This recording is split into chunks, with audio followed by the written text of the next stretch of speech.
Okay, creating your own world from scratch. Now, I've only done this a few times, so you may have to bear with me.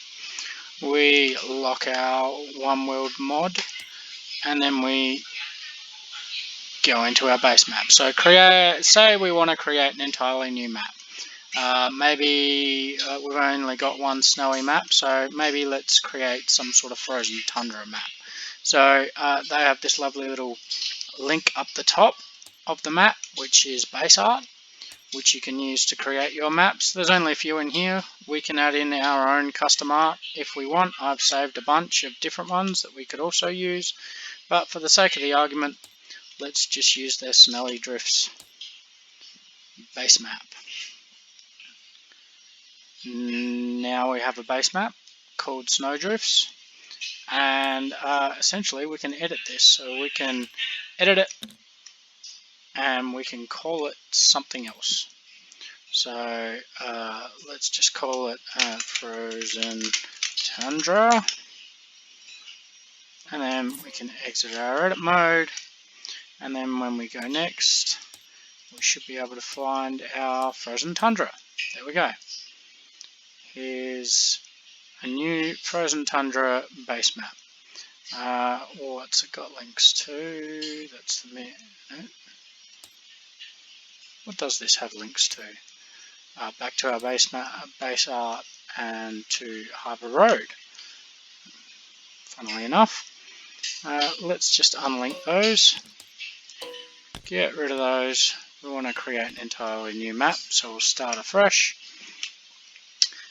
So here we have our base map. It's got nothing on it. Now, when we want to build things, we just need to make sure that yes, we're initialized and we're loaded into the map, and we have these pack and export buttons ready to go. They're all good. So essentially we've got a new named map. We can create a link to this map. There we go. We have a link to this map that we can then use later on, and now we can just start building our map. So I've got a bunch of pre-saved stuff that I can chuck into a bag for anyone who wants to use it, and all of these are just cool little objects that you can drop in, bits of terrain. We've got some ponds, so we can add some ponds in. We can use the plus and minus buttons to make them bigger or smaller. Once they're in a position that you want them to be in, you just select them and press L for lock, or you can go through the hard way and lock it there, but we'll just press L for lock and lock them in. And you know, we can drop in a whole bunch of these different looking things, only if they suit the setting. That one looks a bit ugly, so maybe we'll go with a what do we got? We've got side platforms here, so we can chuck in some side platforms that kind of fit on the side, corner platforms that fit on the corner,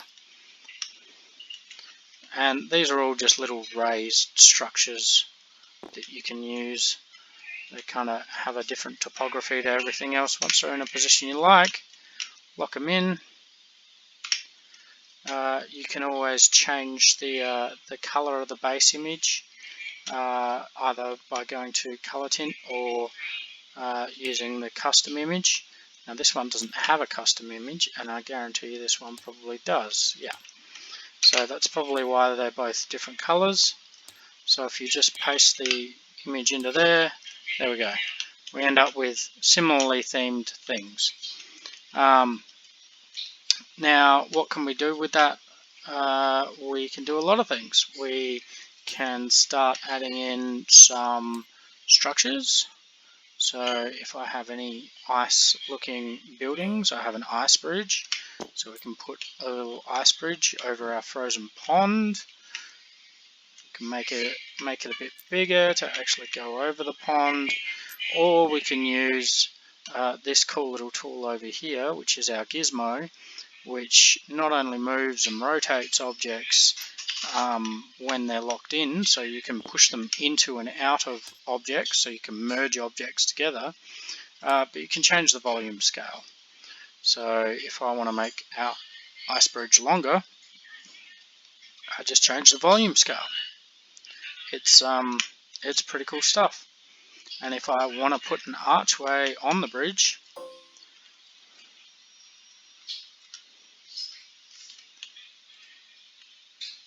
what's that archway connecting to?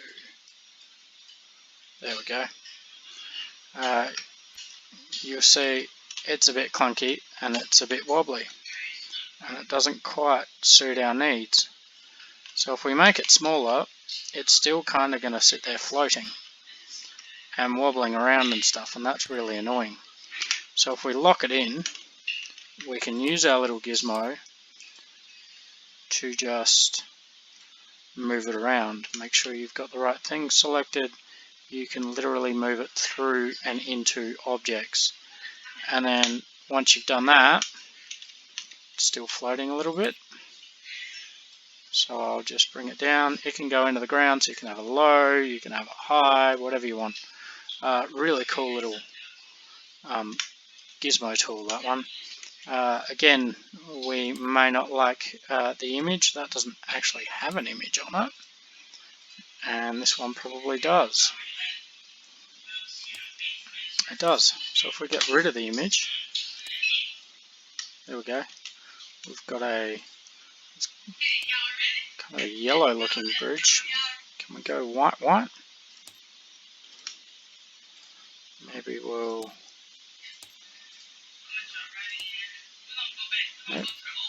Maybe we'll make it a bit blue in colour. So if we give it a nice blue kind of hue to it, there we go. We have like an ice bridge. Yeah, you can do all sorts of cool stuff like that. And then once you've basically built your world and your structures, we've got evil entrances and ladders to go up things, all sorts of cool little things. We've got doors that can go on stuff, and you would basically just, like, say if you want 2 doors on that structure, you can use your little gizmo tool to move them around and make them fit on a door once it's in place. So if we move him over, and maybe we'll move it up just a little bit. Is it big enough? Yeah, that'll work. That will work. Alright, we've got one. We need another one, so we can just copy it. We can paste. It'll just paste an exact copy of that door in, and maybe we need to rotate it so the handles are on the right side. Move our little doors over. If we want them slightly ajar, we can rotate them. If we don't, they don't have to be. Looking a little bit wonky, takes a little bit of finessing just to get things right.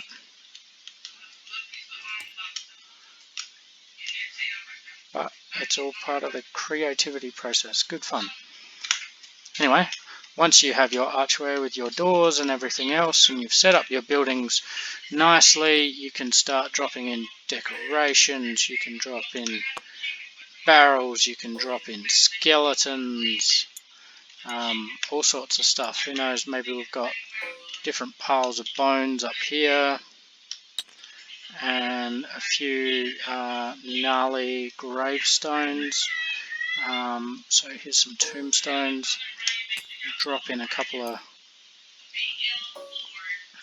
nice tombstones, and then who knows, maybe your players approach them and then all of a sudden get attacked by, I don't know, let's say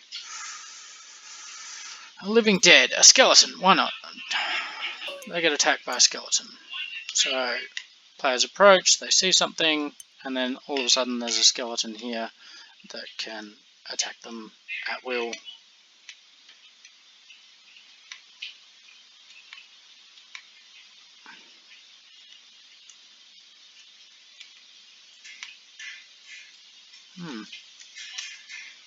And that's pretty much it. That's how you create a world. Once you've created that world, it's just as simple as going pack, and then you've got your new world. We have our link over here. Always make sure to have a link to the world. I mean, we can go find it again because it's been open this session if we want, but we can drop our little frozen tundra link in, and then we have our world, and we can build it up. So build. We've built our world. It's a shitty looking world, but it's still a world. And then say we want to save that for a rainy day, so we don't necessarily want it just locked in the mod. We can hit export, and that will literally bag up everything, including that base, which is saved in this bag. And then we can just go to save object. This is how I've been collecting objects. I've just gone through all of these different mods and saved them all.